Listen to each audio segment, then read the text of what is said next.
where superheroes meet high fashion. In conjunction with the Red 5 Network, we're proud to present comics and cosmetics. They're heroes in a half shell, and they're green. Cowabunga, nerdlings, because today we're diving in to the Teenage Mutant Ninja Turtles.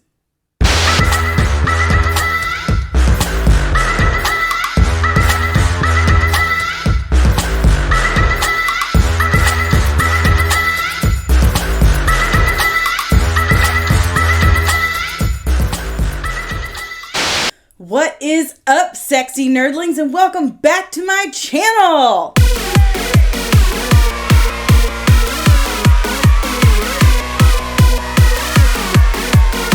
Oh yeah! Good job. If you are new, welcome. I'm Danny Sanssouci, licensed cosmetologist and registered super nerd, and this is Comics and Cosmetics, the channel where I talk about whatever nerdy topic I've been obsessing about that week while doing an inspired makeup look at the same time while you watch.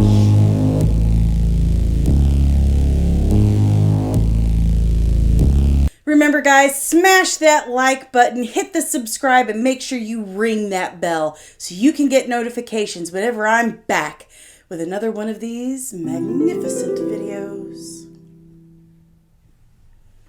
As I just told you from the future,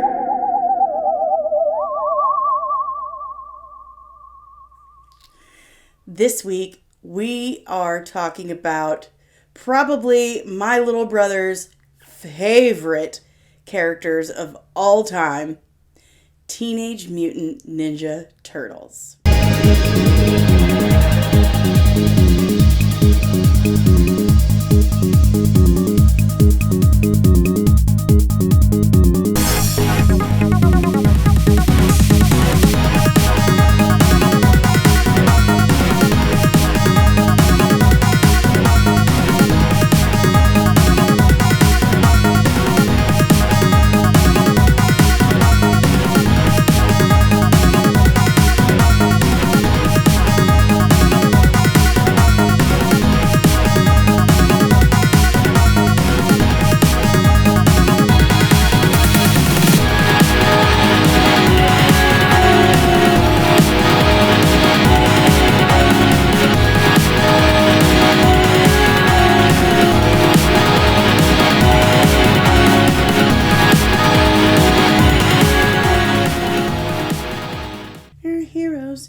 That's a fact, Jack. Sorry, I got caught up. If you remember from my announcement last week, then you know that this month is my brother's birthday. And though he's no longer with us, his spirit remains. And there's no better way to connect with that than talking about his favorite nerdy things of all time. He was my very first number one nerdy partner and best friend. And I most certainly wouldn't be here today talking about this stuff without him. So I thought, what better way to honor his memory than just diving right in to some of his favorite things. And probably his favorite were the Teenage Mutant Ninja Turtles. His favorite of the Turtles being Donatello. And honestly, it makes perfect sense. If you knew my brother, then you'd know he totally was a Donatello. He was kind. He was smart. He was absolutely brilliant. He was an absolute genius. I used to joke around that he could build a computer out of a block of wood. And that was Donatello. He was an inventor, an engineer. So was my brother. And he always approached each conflict, first and foremost, with diplomacy. He always wanted to find a way to use his brain to get them out of a situation before his brawn. He was absolutely the least violent of all the Teenage Mutant Ninja Turtles. What was my favorite turtle? Raphael, the most violent and sarcastic.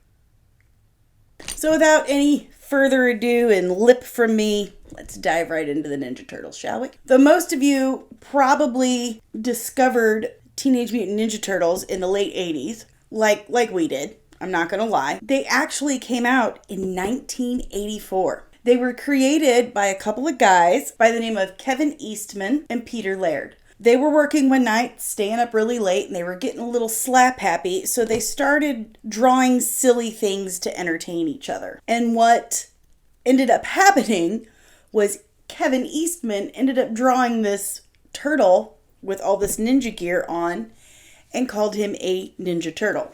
Well, the idea started evolving from there. With some of their tax refund money and some money loaned by an uncle, the very first Teenage Mutant Ninja Turtle comic was born. And these were actually originally in black and white. Yeah. And later they went back and made colorized versions of them. So the fictional story starts in 1964 in Japan. We find Hamato Yoshi, a member of the Foot Clan, in fact, their deadliest, most accomplished warrior, training in his home while his pet rat watches and kind of mimics and mimes the movements along with him. He was, as I said, the most fiercest warrior that the Foot Clan had. He only had one rival by the name of Oroku Nagi. Nagi competed with Yoshi in everything, from battle to popularity, even for the love of a woman, Lady Tang Shen. But Shen loved Yoshi from the very start, and this absolutely infuriated Nagi. One day, Yoshi comes home, and he is appalled and horrified to find Nagi is in his home beating Shen. As he's beating her, he's demanding that she love him instead, because that's how that works. He's one of those. Understandably upset and in a desire to save his woman, Yoshi ends up killing Nagi with his bare hands. Now, even though he was defending his love, he had still slain a fellow member of the Foot Clan, and the shame that he bore was quite great. And so he was given this choice. Either commit seppuku, which is an ancient Japanese ritualistic suicide, or leave the country. Now, I don't think I've ever heard in Japanese culture you getting this choice. If you bring shame to your family and your clan, usually seppuku is the answer. But luckily, for this fictional story about turtles that fall into mutagen and turn into ninjas, he was given a choice. So clearly, Yoshi opted for the latter of the options, and he took his wife, Tang Shen, and his pet rat to New York City. Now, Nagi's family was pretty pissed off, and his younger brother, especially Oroku Saki, vowed vengeance. He vowed that one day he would find Nagi and Shen and kill them both. So Saki joins the Foot Clan, and eventually he becomes their deadliest warrior. And the Foot Clan decides they would like to extend their influence all over the world. Well, they told Saki to head up the American division of the Foot Clan. And Saki saw an opportunity to kill two birds with one stone. He says, "Sure, I'll do it. How about New York? I think I'd like to go to New York." Bet you would. Saki takes on the name of Shredder. He takes some members of the Foot with him, and they set up shop in New York City. Now, of course, once he gets there, he tracks down Yoshi and Shen and slaughters them. I should say that what I should have said is that when they created this comic book, they created it as almost like a parody or a spoof of the comics that were popular that time, like Daredevil and Punisher. But you've got a guy coming in and slaughtering innocent people. Yeah, it's hilarious. Well, poor Yoshi's pet rat is left to fend for himself. He's having to escape and scurry around scavenging for food. Well, one night, as he's out looking for food, this truck is driving by filled with toxic waste. And it just so happens that this little boy is walking down the street with a fish bowl filled with 4 baby turtles. Well, as the truck bounces by, one of the canisters pops out and goes flying straight for the boy, breaks the fish bowl, and the turtles and the canister fall down an open manhole. What a traumatizing, terrible experience for that child. Like, he's like, I got my baby turtles. He probably saved his allowance for like 3 months, begged his mom and dad that he could get pets, and finally makes it happen. Like, he probably delivered all these newspapers and took out all the trash for his elderly neighbors. And the day he gets them and takes them home, wouldn't you know it, a truck full of toxic chemicals knocks your baby turtles out of your hands and down a manhole. Well, Yoshi's pet rat sees all of this. And for some reasons he can't explain, he follows the baby turtles and the canister down the manhole. So this pet rat, who is still yet unnamed, follows them down, and he finds all the baby turtles and he scoops them up in a can. Now, he notes that they are covered in this goo, ooze, if you will. And while he's gathering them up, he gets covered in it as well. But he's like, no, just give him a bath, no big deal. He takes the baby turtles covered in ooze, along with himself, back to his burrow down in the sewer, gets them all cleaned up, gives them some din-din, and puts them to bed. So the next morning, the pet rat is super shocked to find that the baby turtles have doubled in size overnight. And not just size, but in intelligence as well. And while the rat is kind of freaking out about this discovery, he realizes that he himself has doubled in size and intelligence. Like, what did we eat? Well, these changes keep happening. And among them are the turtles start standing upright. They start walking. And then all of a sudden, one of them speaks. Splinter. Well, all the turtles started saying that. Splinter. And so the pet rat decided, well, I guess that's my name now. He named himself Splinter after the turtle's first word. Well, as these baby turtles continue to evolve and develop, they follow Splinter everywhere, except above ground. And Splinter knows that the humans up there are not going to understand what's going on with these baby turtles, or himself. They'll freak out.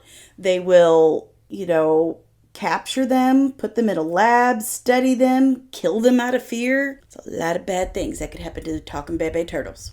So Splinter decides best way to protect his new baby turtles is to train them in ninjutsu, the ninjutsu that he copied while watching his master Yoshi. Now, the baby turtles took up the ninjutsu like they took to water.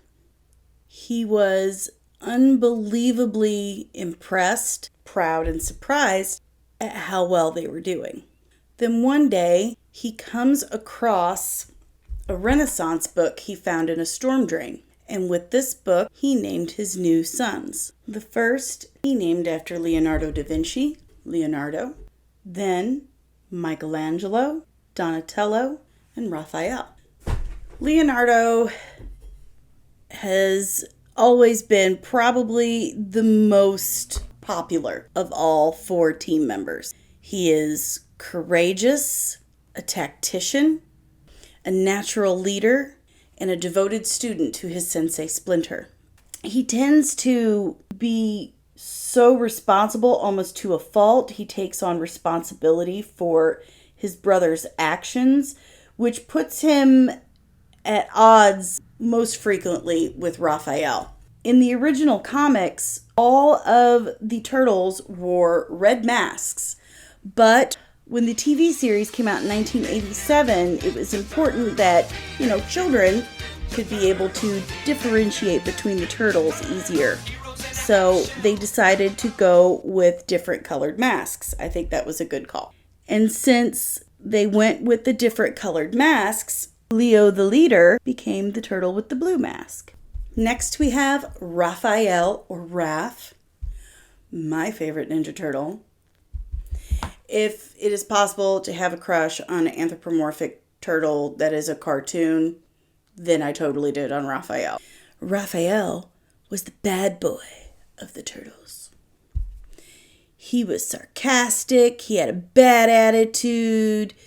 He was quick-tempered and probably the most physical or violent of all the turtles. All the hallmarks of a decent bad boy. And frequently, he felt he should be the one to lead his brothers. He's referred to mostly as the stubborn muscle of the group. Not going to argue that. He wore the red mask and he carried size. My sons had Raphael and Leonardo toys and costumes when they were younger. Aww. You're welcome. I've been waiting like 20 years to do that. After Raphael, you have Michelangelo or Mikey. The fun one. The funny one. Now, I thought Raphael was funny, but Mikey was funny. And as the theme song tells you, he's the party dude. He's kind of the surfer, skateboarder type of the group. Loves to eat, loves to skateboard, loves to get down. He wears an orange mask and has nunchucks. Even though he's kind of the immature one of the group, you just gotta love him. Everyone needs that guy, you know? You need a cowabunga dude. Last of the turtle team, and certainly not the least, my brother's favorite, and the one who pretty much mirrors his personality almost exactly, Donatello, or Donnie. Now, as I said earlier, Donnie was the genius of the group, an inventor, an engineer. That was Steven.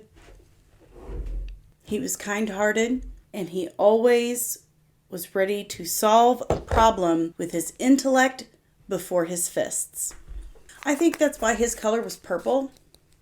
I mean, think about it. Leonardo, the leader, pragmatic, problem solver. And then you have Raphael, his opposite, who's straightforward and, ready to jump right into whatever fight where he's needed. You put them together, you've got Donatello. Blue, red, purple. I mean, I could be wrong. It's been known to happen. Now, the turtles had friends. They had allies. Most notably, and everyone's favorite, Casey Jones. Casey Jones, the New York sassy, sarcastic Raphael's best friend, who carried around a golf bag filled with different sports equipment and wore a hockey mask. He met the turtles one night after getting into a fight with Raphael. Makes sense. And he was also the love interest of one Miss April O'Neil. In the comics, April O'Neil was originally a former lab assistant at Baxter.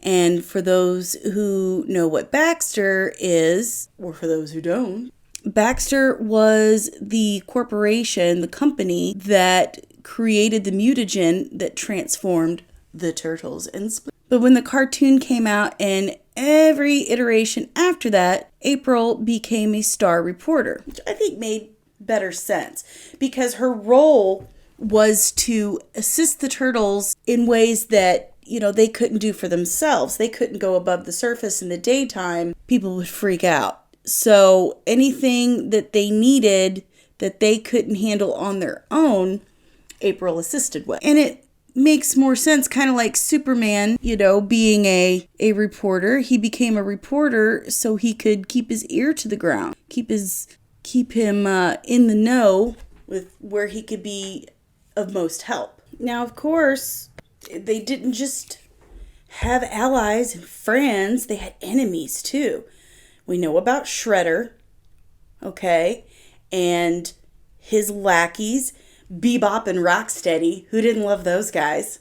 They were hilarious, so stupid. And Krang. I loved Krang because he freaked me out so much. He talked so weird. He was just this little mushy brain inside that robot body. God, who didn't love Krang? And then you had Slash, Baxter Stockton, the Rat King. And they had their super cool stuff, too. They had their pizza van. Funny story. So my brother had any Ninja Turtle toy that was dreamed up. He had all of them, including their van with the pizza thrower on top, okay? Yeah? Well, this is the friggin' late 80s, okay? I'm playing with Barbies, too. And he would get so mad at me because I was constantly stealing the pizzas from the pizza thrower for my Barbies to have Domino's. Diddy, quit stealing my Ninja Turtles! Now, after the 1987 cartoon series came out, Teenage Mutant Ninja Turtles, Mania hit. I mean, I don't think I've seen anything more popular before since. I mean, this really overshadowed G.I. Joe and He-Man. I mean, it went crazy. The show was on for 3 years before it got its first in a series of major motion pictures. And let me tell you, we saw it probably 3 times. It was fantastic. It was the same year that the first Batman came out. And I mean, that was just a good year for movies, for nerdy kids. But for us kids, it was awesome. I think it still holds up. I mean, there's some creepy moments where you could see the human inside Donatello's mouth, but we really didn't notice it as kids. It was just really cool. Then in these movies came out in rapid fire succession after that too, because I mean, they were so popular, the studios would have been dumb not to take advantage of that. The second one, Secret of the Ooze, came out in 1991.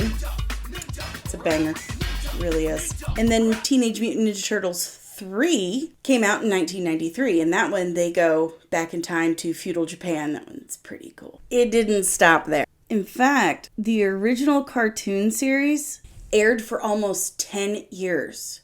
From 1987 until 1996. That was like the majority of my life at that point.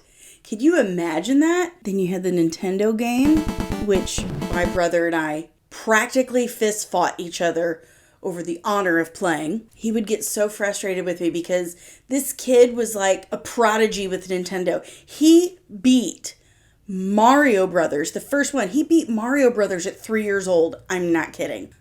Oh, totally aggravated my dad. As the original cartoon series ended, you got an animated movie called Mutant Turtles, The Superman Legend. That came out in 96. Then, from 2003 to 2010, you had another Teenage Mutant Ninja Turtles cartoon that my sons were really into. No surprise, my son Ashton, his favorite was Leonardo, and my son Kessler's was Raphael.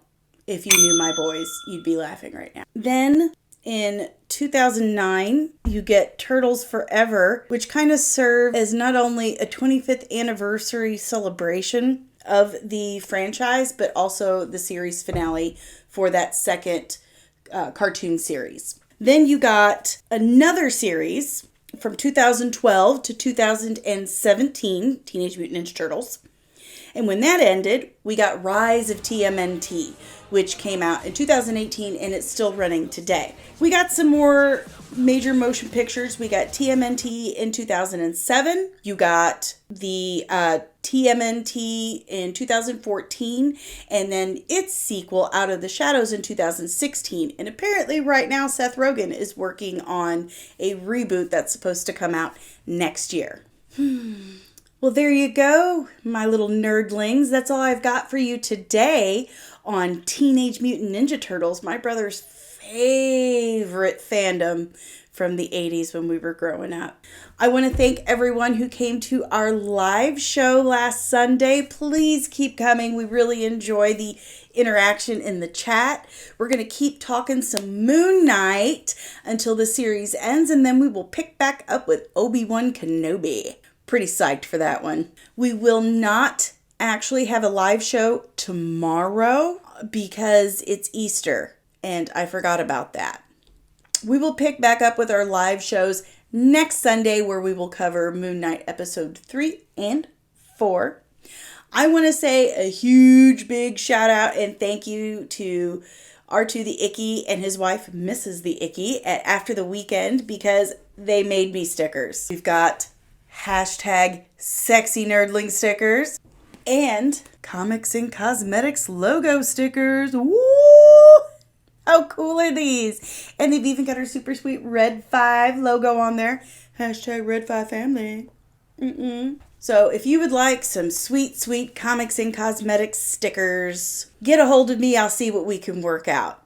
let me know what you want. We've got a couple different choices, so I can't wait to get that merch rolling and see comics and cosmetic stickers on everything. I also want to thank Alan at Press Play Streaming Studios and R2 the Icky from After the Weekend and C-Jack Productions for joining me on our last Sunday talking about Moon Knight Episode 2, Summon the Suit. That one got deep. Next week, we will continue our month-long celebration of my little brother with another one of his favorite characters. I hope you enjoyed today's going over Teenage Mutant Ninja Turtles. I hope you enjoyed my Donatello look. Might double as a Mardi Gras or a Joker look as well, but I'm enjoying it. Make sure you hit like and subscribe and hit that notification bell whenever I'm back with another video. You can follow us on all the socials. Just look up Comics and Cosmetics. And if you want to keep up to date with what's going on with the channel, where you can find me, because I do pop in on other podcasts. That's a thing I do. Then your best bet is to follow me on Twitter at D_SONCASIE right here. Follow me on Twitter for all things comics and cosmetics, news and updates, and probably watching me awkwardly overshare because I don't know how to handle social media with maturity. Again, I'm Danny, and thank you so much for hanging out with me today. Have an awesome and nerdy weekend, and I will see you in the next one. Bye.